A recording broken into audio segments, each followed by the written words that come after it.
120 बीघा खेतों के ठिका में चोर आता तो अपनी इच्छा से है, पर जाता ब्रह्म बाबा की शक्ति की इच्छा से है।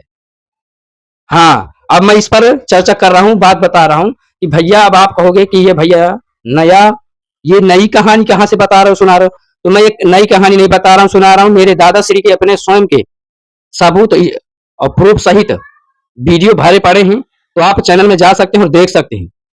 अब आपको भैया ऐसे मानना है तो फिर ऐसे मानो, हमारे लिए तो सही है तो हम सही कहेंगे भैया।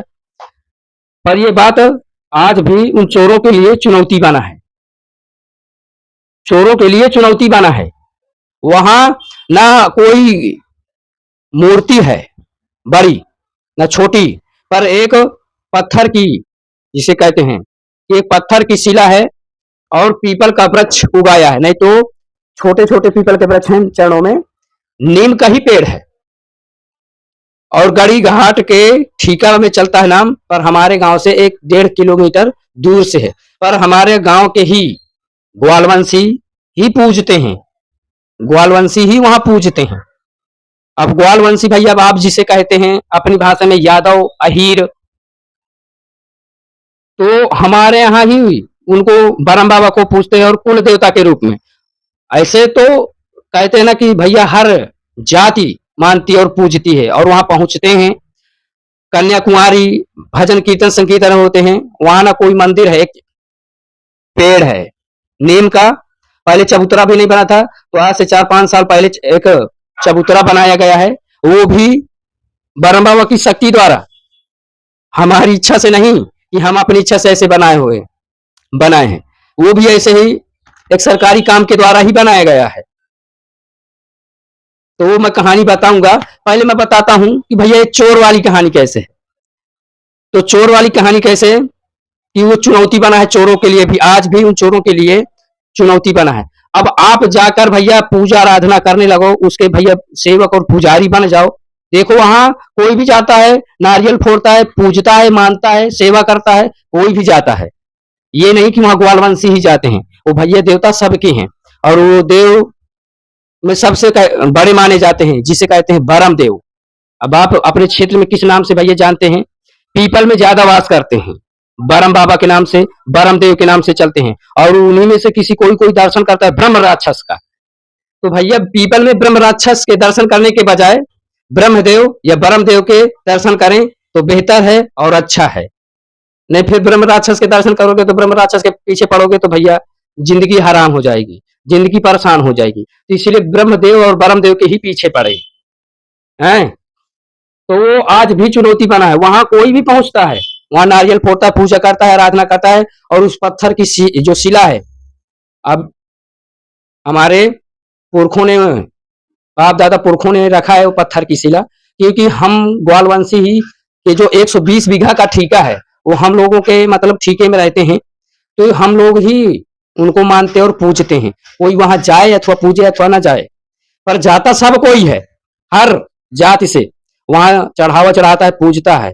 वहां ना कोई मंदिर कुछ नहीं है, पर वो चुनौती सभी के लिए बना है। वहां का क्षेत्र जानता है कि बड़ा खतरनाक देव है भैया। अच्छे कर्म से वहां जाओ तो कल्याण है, अगर बुरे कर्म से गए, वहां बुरा कर्म किए तो फिर भैया सत्यानाश है। बालू खदान की बात भी बताऊंगा इसी में। बालू खदान भी एक मुट्ठी बालू खदान नहीं लेके जा सकते उसकी इच्छा के बिना। तो मैं बताता हूं कहां से। एक दादाश्री के साथ मैंने कहानी बनाया था टट्टी झरने वाले की, और 5 परिक्रमा लगाया था और उसका टट्टी झरना आरंभ हो गया था, मृत्यु के द्वार तक पहुंच गया था। हमारे दादाश्री के आंखों के सामने घटना ये घटी है, और वो आज भी सबूत है। जो टट्टी गया था वो व्यक्ति आज भी है, हमारे दादाश्री भी आज भी हैं, जिस समय अभी आप सुन रहे हैं।